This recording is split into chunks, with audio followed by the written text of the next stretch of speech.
kuya? Hinabangan ka? Ay sir, wala naman sir. Nag-unlock na po tayo sir. Anong gagawin mo dito? May mga ano ito, napipili sir. Na Ano mga laman nito? tayo kay. Kayo kayo. Magkano benta mo rito? Ano mga ano to? Tatanggal ba yan? Oo sir, daan na rin ito. Ano mga ano? May napipili pa ito ng mga gandang may susuot, magagamit sa mga pag-garden ba.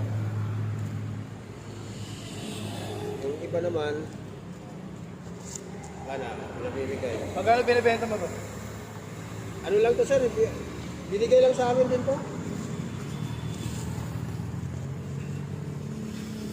Ano to eh, mga ano lang. Pinagpilian na Pinagpilian lang. Oo, pinagpilian na. Magkano benta mo to sa ano to?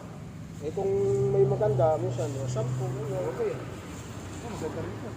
Ang ano, di ba? Oo sir. Bigay mo sa mga nasunugan, di ba? Pag ano, pag may sobra. Opo sir. Nasunugan, sa mga ano, Oo. mga pulubi, no? Di ba? Importante, nakatulong ka. Opo sir, opo. Di ba? Oo. Tumulong ka, importante yan. Di ba? Kung sasunugin mo to, kawawa na may mga ano, walang damit, di ba? Hindi, oo. Malaking bagay to.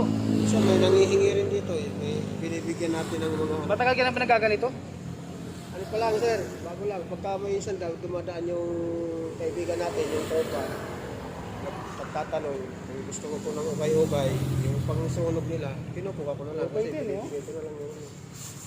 Malaking ano rin eh. Malaking ano tulong to, di ba? Opo sir, may Ay, binibenta mo, tapos makaano ka pa, di ba? Nakakatulong ka. Opo sir. Maganda rin ang iba rito, marami to. Yung iba, mga... Pagkano kinikita mo rito? Wala naman totally akong kinikita. Ang inano ko lang dito, yung pinamimigay din. Pinamimigay para tumulong sa mga kapwa. Binibigay ko yung sinong may gusto. Pero yung sasabihin na kikita, wala eh. Ayun, magandang gawain yan, ha?